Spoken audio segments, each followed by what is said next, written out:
So when you decide that you want to be on your high-flying disc, it begins to cause you to look at things a little differently. And we really want you to leave this gathering today with a sort of renewed determination that you care about what disc you're on, and a new understanding that you have control about what disc you're on. And then a sort of readiness to begin practicing some very easy techniques to get you there and to keep you there. Because life is supposed to feel good to you. You're supposed to be rendezvousing in powerful, co-creative moments, you see. There is no way that we have seen that will restore you to your true sense of value and worth more than this understanding and accomplishing of this high-flying disc. Because when you stand in that vibrational frequency with source energy at your back, assisting you every step along the way, again and again all day long, you'll stand with a smile on your face, knowing the perfection of where you stand. You will realize that this is really who you are.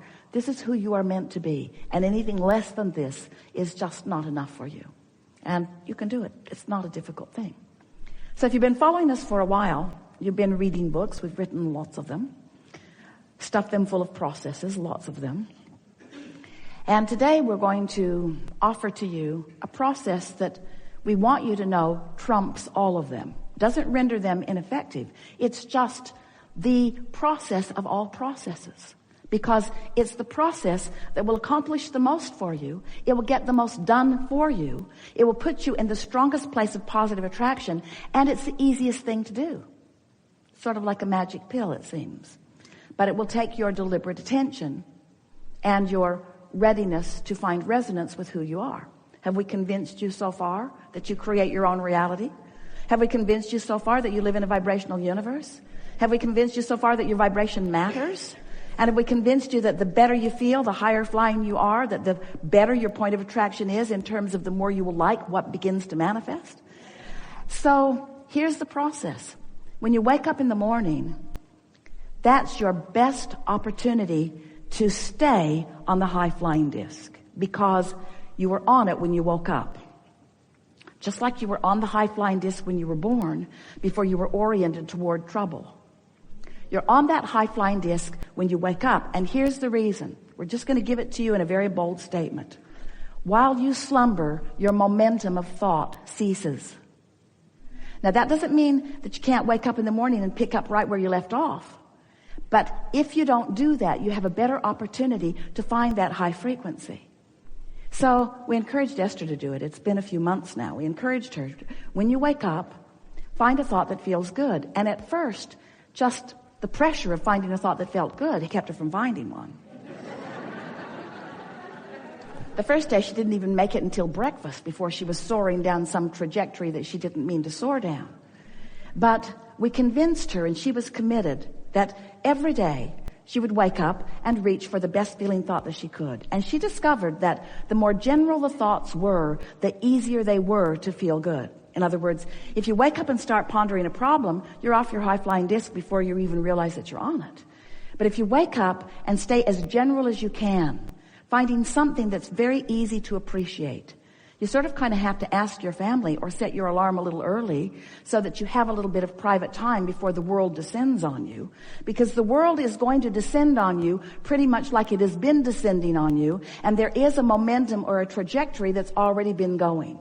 So we understand why it's a little difficult to begin changing your vibration in the middle of a stream, because there's a current already going. We really understand that. But we want you to know that first thing in the morning is your best opportunity to do it. Or after a nap, or after meditation. When you meditate, you stop your mind, you stop your thoughts, and when thoughts are stopped, then there's no resistance. And in that absence of resistance, we've been telling you for a while, it's like the cork bobbing on the surface of the water. You can hold it under the water. That's what negative emotion is. But when you let go of it, it's going to bob right back up there. And you are too. When you wake up, you're bobbing for a minute. You are. So if you can just wake up and hold that frequency by finding things as general as you can, it is our promise to you that momentum will begin to help you.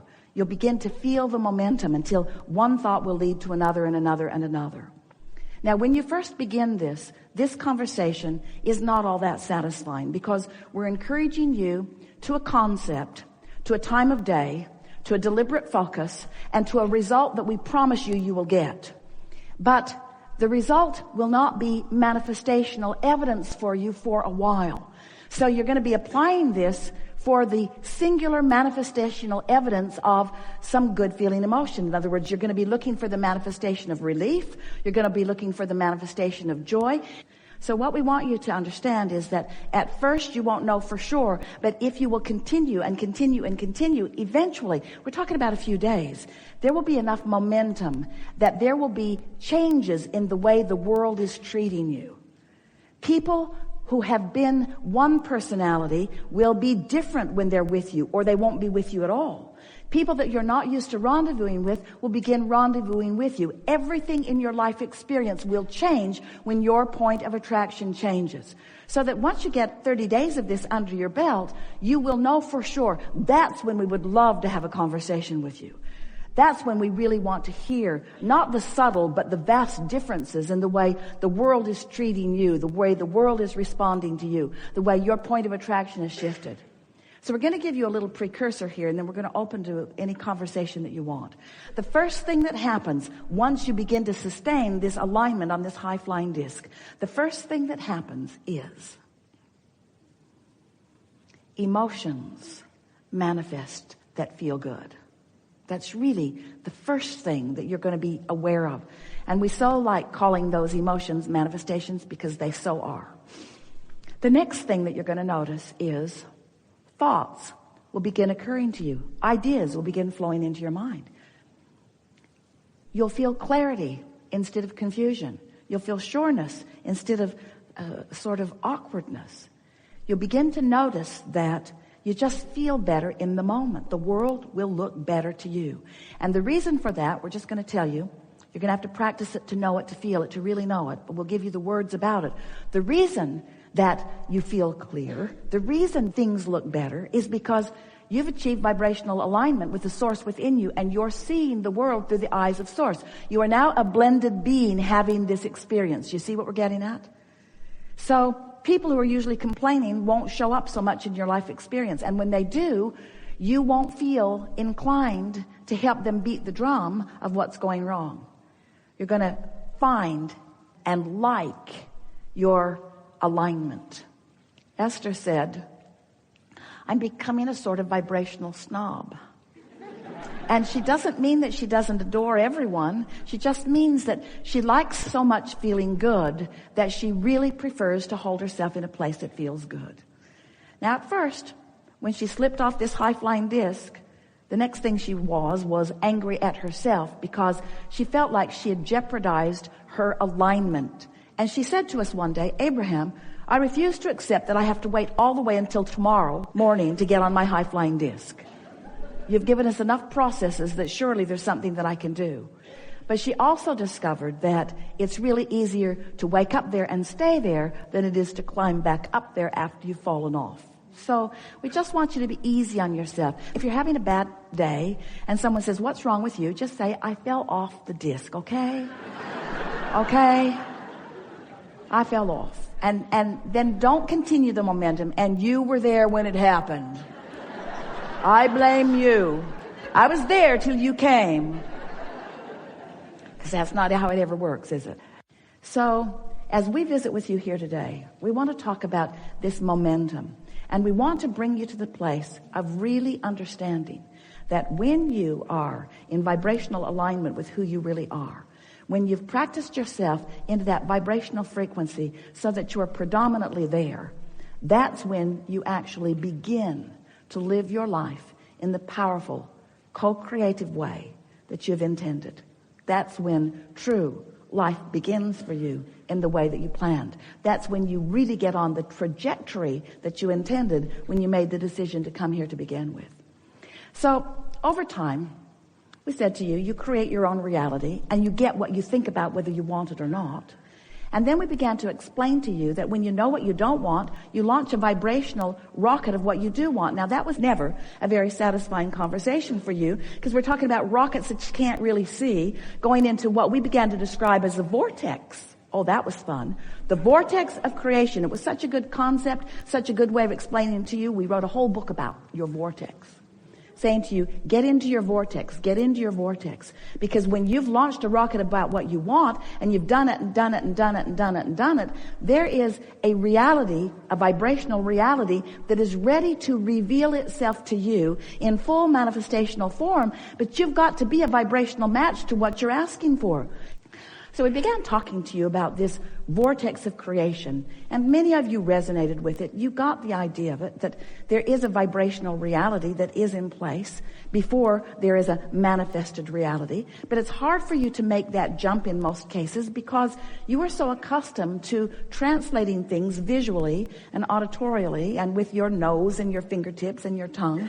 You're so good at that when we talk about a vibrational reality that you cannot see and that you cannot hear and that you cannot smell or taste or touch, it wasn't as real as you wanted it to be. And then we began to explain, but you can feel your way into it. When you're happy, you're there. When you feel elation, you're a vibrational match to what's in there. And if you can keep it up, if you can keep the momentum going in the direction of what you want long enough, and it's not that long, if you can hold yourself in vibrational steadiness with who you really are and what you really want, a momentum will ensue that will be realized by you in full manifestational form, so that in time, everyone around you will be able to witness the manifestation that has moved from the vibrational reality into what you want to call reality. You don't want to call it reality until you can sleep with it or spend it or eat it or live in it or drive it. In other words, we get it. You want it to be about your spaces and faces and places. We get that. But we want you to understand that everything that everybody wants, no matter what it is, whether it's a material object or a relationship or a state of being or a pile of money, a circumstance, an event, everything that everybody wants is for the singular reason that you believe you will feel better in the having of it. And we want to remind you here today that not only will you feel better in the having of it, we can't even find words to explain to you how glorious clarity is, how wonderful it is to be chronically connected to this stream of well-being. So now we have another way of explaining it to you. So the vortex, which is the vibrational reality, which some of it you're allowing yourself to live and some of it not, this vortex has enough in it to keep you busy for 20 or 30 lifetimes. So if you can relax and expect good things to come to you, then more of the things that you've defined begin to flow specifically into your experience. It's such a nice thing. So we began describing to you that you've got to prepare yourself for the content of the vortex to reveal itself to you. So as you hold yourself in vibrational difference from the vibration that is in your vortex, then you disallow yourself the full manifestation of it. So we began talking about your point of attraction. What is your point of attraction? What is your right now, in this moment, in every moment, relationship with what you've created, with what's actually in the vortex? Well, you can tell by the way you feel what your relationship is, but you can also tell by how things are turning out for you. So we began describing this vibrational grid. It's like a vibrational state of being that will fill in with all of the details. It's like the framework of a house. First the framework goes up, and then eventually they put the roof on and the walls go in and more detail comes to it. But initially there's a sort of a grid-like structure, and we want you to be aware that you've got this grid-like structure going on all the time that you have control over, that most of you have not been exercising your control as much as you can, or even hardly at all, because you've been observers of things rather than determined that you're going to prepare a grid, a point of attraction that matches what's in your vortex. So as we began describing this point of attraction, this grid, reminding you that your emotions are your indicator of really where your grid is. So if you recall the conversations that we've had about the emotional scale, where there is despair or powerlessness, and there is revenge, and there is frustration, and there's hopefulness, and then there's love and eagerness and all of those things that feel so good, appreciation.